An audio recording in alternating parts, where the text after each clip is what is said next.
The grand halls of Windsor Palace stretched endlessly before Edward, their opulent decor a reminder of the burdens he had been born to bear. Intricate chandeliers cast flickering reflections on the polished marble floors, while portraits of past monarchs loomed overhead, their stern gazes piercing through centuries. Each painting seemed to carry a silent message. Do not falter, do not fail. Edward, the 21-year-old heir to the throne of Albion, felt the weight of those gazes more acutely than ever. His father, King Arthur IV, was a man of uncompromising authority, ruling Albion with a rigidity that left little room for dissent or deviation. Under his reign, the monarchy had maintained its aura of invincibility, but at a steep cost. Social unrest simmered beneath the surface, and whispers of reform grew louder with each passing day. Edward's life, carefully orchestrated by his father, was a series of duties and appearances designed to reinforce the monarchy's grandeur. From morning meetings with advisors to evening banquets with foreign dignitaries, every moment was planned. Yet amidst the splendor, Edward felt a gnawing sense of emptiness. He was a prince, destined for the throne, but at what cost to himself? The palace gardens were Edward's only sanctuary. That afternoon, he walked along the manicured hedges, his footsteps muffled by the gravel path. A soft breeze carried the scent of roses, but even this haven offered little solace. His thoughts were clouded by the memory of his father's words that morning. "You will address the Parliament next week," Arthur had declared over breakfast, his voice as sharp as a knife slicing through his toast. "It is time you understand the gravity of your role. Albion needs strength, not sentiment." Edward had nodded, as he always did, suppressing the urge to argue. Strength, his father believed, was synonymous with control. But Edward couldn't ignore the letters he had read. Pleas from citizens describing poverty, hunger, and despair. Was control enough to address their suffering? That evening, the palace hosted a grand reception to celebrate the anniversary of Albion's independence from neighboring Gayloria. Nobles and diplomats filled the ballroom, their laughter and chatter blending with the melodies of a string quartet. Edward stood near the edge of the crowd, his glass of champagne untouched as he scanned the room. It was then that he saw her. Margaret Spencer, a young journalist, stood out among the sea of lavishly dressed guests. Her modest gown, though elegant, lacked the extravagance of the nobility. She held herself with a quiet confidence, her eyes sharp as they observed the room. Edward recognized her name from articles that had stirred controversy in the royal court. She had written boldly about the role of the monarchy in a changing world, questioning its relevance in an era of industrial and social upheaval. Curiosity piqued. Edward approached her. "Miss Spencer, isn't it?" Margaret turned, her expression unreadable. "Your Highness," she replied with a respectful nod. "I'm surprised you know my name. Your work precedes you," Edward said, offering a faint smile. "I've read your articles. They're thought-provoking." Margaret raised an eyebrow, her tone laced with polite defiance. "I didn't think the royal family had much interest in criticism." Edward chuckled softly. "Interest and agreement aren't the same. But I'd like to understand your perspective. You write about change, about progress.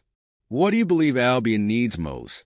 Margaret hesitated, as if weighing the risks of honesty. Finally, she spoke. "Albion needs a monarchy that listens. A king who doesn't just rule from above, but leads alongside his people." Her words struck Edward like a thunderclap. Before he could respond, a booming voice interrupted them. "Edward," it was King Arthur, his presence commanding immediate attention. "Come, meet the ambassador from Ravon." Edward glanced back at Margaret, her expression unreadable, before following his father. The moment lingered in his mind for the rest of the night. The next morning, Edward found himself in the palace library, poring over Margaret's articles.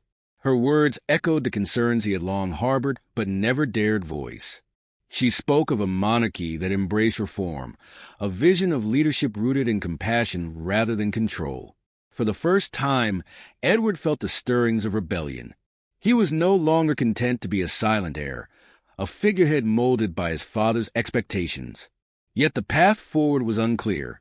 To challenge the king was unthinkable, but to ignore the plight of Albion's people felt equally impossible. As Edward closed the final article, a resolve began to take shape within him. He would not remain a passive observer in his own life. The seeds of change had been planted, and Edward knew that his journey to reconcile duty and desire had only just begun. Edward paced the marble floors of his chambers, the echoes of his footsteps blending with the steady rhythm of rain against the windows. Margaret Spencer's words replayed in his mind like a melody he couldn't shake. "Albion needs a monarchy that listens," she had said. It was a truth he couldn't deny, yet it was a truth fraught with peril. The morning sun struggled to break through the dense clouds as Edward prepared to meet with his father in the royal council chamber. The agenda was as rigid as ever. Discussions of alliances, trade agreements, and a brief mention of the growing unrest among the working class. Edward had spent the previous night poring over reports of protests in the industrial districts of Northwick, where factory workers demanded fair wages and better conditions. The council's proposed solution was repression, a tactic Edward knew would only deepen the divide between the crown and its people. The council chamber was as imposing as its occupants. Towering bookshelves lined the walls, their contents an arsenal of knowledge wielded by generations of monarchs. At the head of the long table sat King Arthur IV, his presence dominating the room. The counselors flanked him, their expressions a mixture of deference and self-interest. Edward took his seat, his posture straight, but his mind restless. As the meeting began, Arthur wasted no time addressing the unrest. The riots in Northwick must be dealt with swiftly, the king declared, his voice firm. Order is the foundation of Albion's strength. We cannot allow dissent to fester. One of the counselors, the Duke of Warwick, leaned forward. His slick back hair and sharp features gave him an air of calculation. "I agree, Your Majesty. Deploying the guard will send a clear message that such behavior will not be tolerated." Edward's stomach churned. The Duke's words dripped with opportunism, his allegiance to the crown a thin veil for his own ambitions. Gathering his courage, Edward spoke. "Father, perhaps there is another way," he began, his voice steady despite the tension in the room. "The workers are not enemies. Their demands are reasonable. A livable wage, safer conditions. Ignoring them only fuels their anger." Arthur's gaze bore into Edward, his expression unreadable. "And what would you propose, Edward? That we concede to their every demand?" "No," Edward replied carefully, "but perhaps we can meet them halfway. Establish a commission to address their grievances. Show them that the crown is not deaf to their plight." The room fell silent. Warwick's smirk deepened, and one of the older counselors muttered under his breath. Edward's heart pounded, but he held his ground. Finally, Arthur spoke. "A king must be strong, Edward. Strength is not found in compromise." Edward bit back a retort. "Strength is also found in understanding. Albion's strength lies in its people, and a fractured people weaken the crown." Arthur's hand slammed the table, silencing the murmurs. "Enough. The guard will be sent to Northwick." Edward's jaw tightened, but he knew further argument would be futile. As the council moved on to other matters, he felt the weight of the room's disapproval pressing down on him. That evening, Edward retreated to the palace gardens. The rain had ceased, leaving the air cool and fragrant with the scent of wet earth. He needed clarity, but his thoughts were a tempest. "You spoke well today," a voice said, pulling him from his reverie. Edward turned to see Margaret standing beneath a nearby archway. Her presence was both unexpected and grounding. "How did you—" "The palace has more than one entrance," she said with a small smile, stepping closer. "Word travels quickly about royal council meetings." Edward sighed, leaning against the railing of a stone bridge. "It feels like I'm shouting into the void. No one listens, least of all my father." Margaret's expression softened. Change is never easy, especially in a world built on tradition. But you have something most don't, a voice that people will hear. Edward shook his head. Not if it's drowned out by the voices of those who cling to the past. Margaret stepped closer, her tone firm. The past has its place, but the future is built by those willing to challenge it. You have that power, Edward. You just need to decide how to use it. Her words ignited something within him, a flicker of hope, a glimpse of possibility. "And what if I fail?" he asked quietly. Margaret's gaze met his, unwavering. "Failure isn't falling. It's refusing to stand back up." That night, Edward sat in his study, the moonlight casting long shadows across the room. His father's words weighed heavily on him, but so did Margaret's. Albion was at a crossroads, and so was he, to lead with compassion or to rule with control. The choice was his to make. As dawn broke, Edward's resolve hardened. He would not let fear dictate his actions. If Albion needed a new kind of monarchy, he would rise to the challenge, even if it meant standing against the tide of tradition. For the first time, he felt not just the weight of the crown, but the purpose behind it. The sun cast long shadows over Windsor Palace as Edward descended the stone steps into the lower archives, a rarely visited section of the palace reserved for confidential records. The air was damp and heavy, carrying the scent of parchment and ink. Edward's hands were steady as he sorted through the files, but his mind raced. Reports of unrest continued to flood in from Northwick, and whispers of treachery among the nobility had reached his ears. Yet no one dared speak openly. It was a web of secrets Edward could no longer ignore. Among the rumors, one name surfaced repeatedly: the Duke of Warwick. Warwick had long been a looming presence in Edward's life. His uncle was a shrewd politician and a master manipulator, always present in court but never overtly in power. Edward had watched him over the years, his smile never reaching his calculating eyes. Now, those calculations seemed to threaten the throne itself. Edward's fingers brushed against a thick folder labeled with Warwick's seal. As he opened it, he felt the weight of the crown grow heavier. The documents within detailed secret meetings, letters exchanged with discontented nobles, and payments to mercenaries in Northwick. One letter, bearing Warwick's signature, outlined a plan to incite further unrest and blame it on Edward's progressive ideals. "So, it's true," Edward muttered under his breath. "He's orchestrating the chaos." Before he could read further, the sound of footsteps echoed in the corridor. Quickly, Edward tucked the folder into his coat and stepped away from the desk. The door creaked open and Warwick himself appeared, his expression darkening when he saw Edward. "Nephew," Warwick said smoothly, though his eyes flicked to the desk. "I wasn't expecting to find you here." Edward straightened, his pulse quickening. "I could say the same, Uncle. The archives are hardly your usual haunt." Warwick's smile was thin. "One must stay informed. Knowledge is power, after all." Edward held his gaze, the folder pressing against his ribs beneath his coat.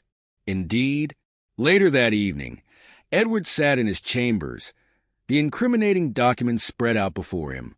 Margaret sat nearby, her expression a mixture of disbelief and anger as she read through the papers. "He's destabilizing the kingdom to discredit you," she said, her voice trembling with indignation. "And your father listens to him." Edward ran a hand through his hair, the weight of the revelation pressing down on him. "If I confront him directly, he'll deny everything and turn this against me. But if I do nothing, he'll continue to manipulate my father and the court." Margaret leaned forward, her eyes locking with his. "You need allies, Edward. People who will stand with you when the truth comes out." Edward nodded. "The council won't help me, not while Warwick holds their loyalty. But the people might. They deserve to know the truth." Margaret hesitated. "If you expose this, you'll be risking everything. Warwick will use every resource at his disposal to destroy you." Edward's gaze hardened. "Then let him. If I'm to lead this kingdom, I won't do it through fear and deception." The following day, Edward began assembling his allies. Trusted servants, reformist nobles, and even key figures from Northwick's industrial sectors quietly pledged their support. The task was daunting, But Edward's determination was unshakable. The truth would come to light, no matter the cost. In the shadows of Windsor Palace, Warwick prepared his countermove. Letters were sent, deals were struck, and whispers of treason began to circulate. But this time, they were aimed squarely at Edward. The stage was set for a confrontation that would shake Albion to its core. The sun filtered through the stained glass windows of Windsor Palace's grand council chamber, casting kaleidoscopic patterns on the polished oak table where the kingdom's most powerful figures gathered. Edward stood at one end, his hands gripping the edge of the table, the weight of his decision pressing heavily upon him. The Duke of Warwick sat at the opposite end, his expression serene, but his eyes cold and calculating. The council session had begun with routine matters, trade agreements, tax levies, but Edward knew the real battle lay ahead. In his coat pocket, he carried the incriminating documents he had unearthed, evidence of Warwick's schemes to destabilize Albion and undermine his position as heir. "Your Majesty," Warwick said smoothly, addressing King Arthur IV, who presided over the session, "the unrest in Northwick is a direct result of outside agitators. The people have been stirred by radical ideas, and decisive action is required to restore order." The king nodded solemnly. "I agree. We must ensure that Albion remains strong and united." Edward felt his pulse quicken. This was a moment. He cleared his throat and stepped forward. "Father, members of the council, if I may speak." Arthur gestured for him to continue, his expression impassive. "The unrest in Northwick is not the result of outside agitators," Edward began, his voice steady but firm. "It is a result of exploitation and neglect. The workers demand fair wages and better conditions, demands that are neither radical nor unreasonable. Ignoring them will only breed further dissent." Warwick's smile tightened. "Your Highness, while your compassion is admirable, it is misguided. These demands are a pretext for rebellion, and any concession will be seen as weakness." Edward's jaw clenched. Weakness lies in refusing to acknowledge the truth. And the truth is that the unrest in Northwick has been exacerbated by deliberate manipulation. A murmur spread through the chamber. Warwick leaned back in his chair, feigning indifference. "What exactly are you implying, nephew?" Edward reached into his coat and withdrew the folder of documents, placing it on the table. "These papers contain evidence of your involvement, uncle. Payments to mercenaries, correspondence with discontented nobles, and plans to incite further chaos, all to discredit me and strengthen your own position." Gasps erupted from the counselors. Warwick's calm facade faltered for a moment before he recovered. "These accusations are baseless," he said, his tone icy. "An attempt by a young man to deflect attention from his own failings." Edward met his gaze unflinchingly. "Then let the council review the documents. If they find my claims untrue, I will accept their judgment." Arthur held up a hand, silencing the room. He gestured for a clerk to retrieve the folder and begin reviewing its contents. The atmosphere was tense, the air thick with anticipation. Hours later, the clerk finished his review and whispered to the king. Arthur's expression darkened as he addressed Warwick. "These documents are damning. If even half of this is true, it constitutes treason." Warwick rose from his seat, his composure cracking. "Your Majesty, surely you cannot believe this fabrication. Edward seeks to divide the court for his own gain." "Enough!" Arthur's voice thundered through the chamber. "You have betrayed not only me but Albion itself." The council erupted into chaos, with some members calling for Warwick's immediate arrest, while others argued for a more measured response. Edward remained silent, his gaze fixed on his father. He could see the conflict in Arthur's eyes, the struggle between loyalty to family and duty to the crown. Finally, the king spoke. "Warwick, you are hereby stripped of your titles and exiled from Albion. Leave this court and this kingdom, or face the consequences." Warwick's face twisted with fury, but he bowed stiffly. "As you wish, your Majesty. But mark my words, this kingdom will regret the day it cast me aside." With that, he stormed out of the chamber, leaving an uneasy silence in his wake. That evening, Edward stood in the palace gardens, the cool night air a welcome relief from the tension of the day. Margaret approached, her footsteps soft on the gravel path. "You did it," she said, her voice filled with quiet pride. Edward shook his head. "It's only the beginning. Warwick may be gone, but the damage he caused will take years to repair. And my father, he still sees me as a boy unfit to lead." Margaret placed a hand on his arm. "You proved today that you are more than a prince. You're a leader, Edward. The people will see that, and so will your father." Edward looked up at the stars, his resolve hardening. "If Albion is to thrive, it must change, and I'll do whatever it takes to make that happen." The night stretched on, but for the first time, Edward felt a glimmer of hope for the future. The morning after Warwick's exile was eerily quiet in the halls of Windsor Palace. Servants moved about with hushed voices, their steps careful, as though they feared stirring the tension that lingered in the air. Edward stood by the window of his chambers, gazing out at the sprawling grounds below. The events of the previous day replayed in his mind, each decision, each word spoken, and the weight of what was to come. A knock at the door pulled him from his thoughts. Margaret entered, carrying a small stack of newspapers. "The press has caught wind of Warwick's exile," she said, placing the papers on the table. "Opinions are divided. Some hail you as a hero.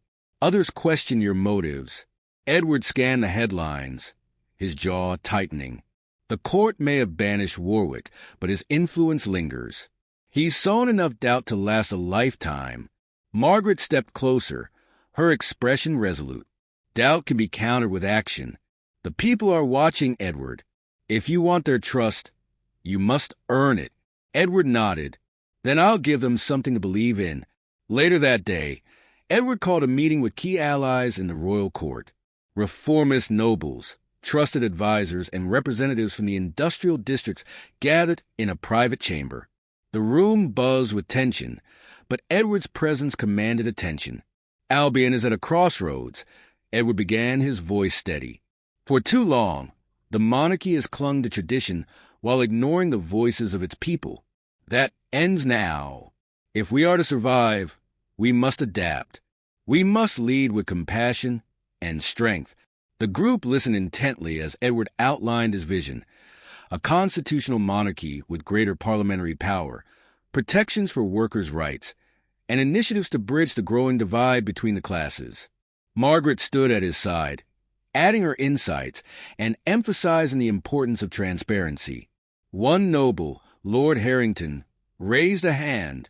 "Your Highness, these ideas are bold, but they will face immense resistance, both within this room and beyond." Edward met Harrington's gaze. "I am prepared for resistance, but Albion cannot thrive on the backs of the suffering. Change is not a choice. It is a necessity." Meanwhile, Warwick, now exiled, had begun rallying his supporters from afar. Letters bearing his seal spread throughout the kingdom, warning of Edward's reckless reforms and calling for loyalty to the true values of Albion.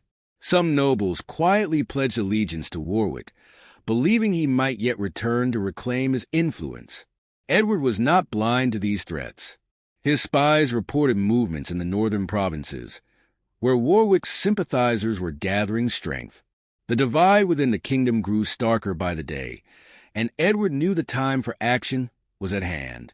As tensions reached a boiling point, Edward announced his first public address as heir to the throne.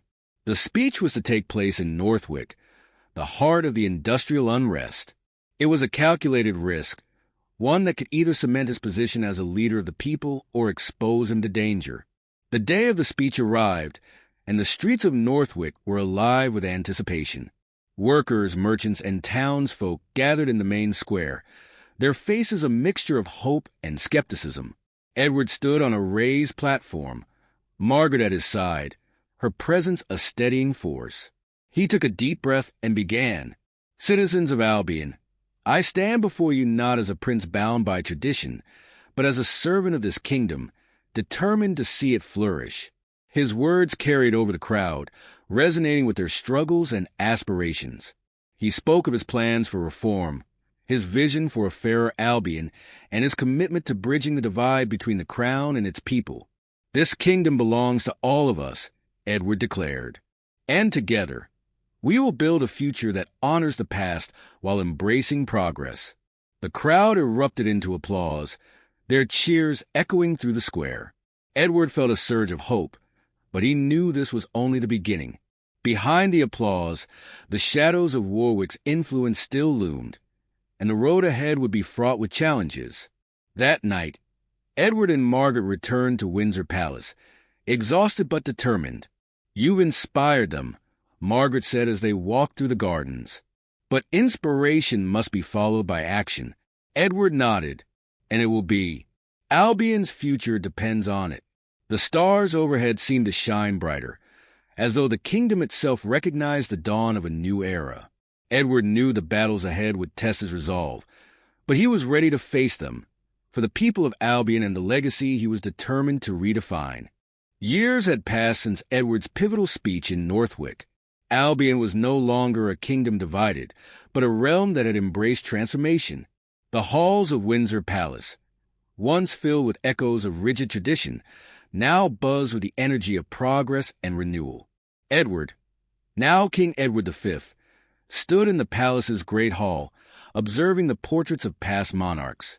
The stern gazes of his ancestors still bore down upon him, but he no longer felt their weight as a burden.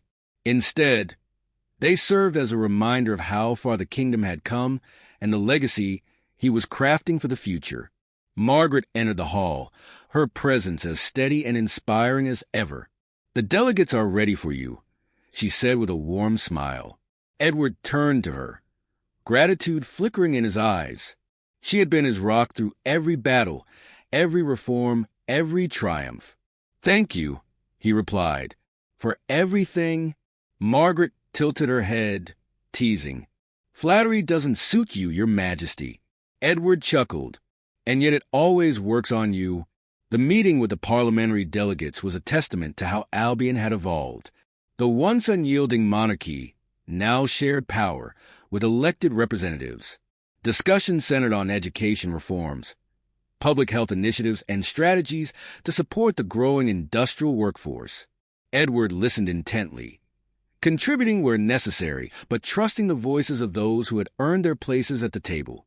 It was a delicate balance, tradition and progress, but one Edward had come to master.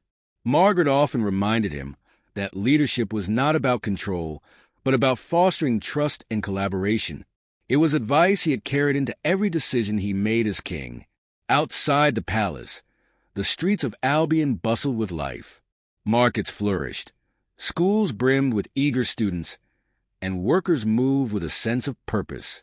The divide between the nobility and the common people had not disappeared entirely, but the bridge Edward had built was sturdy and growing stronger every day.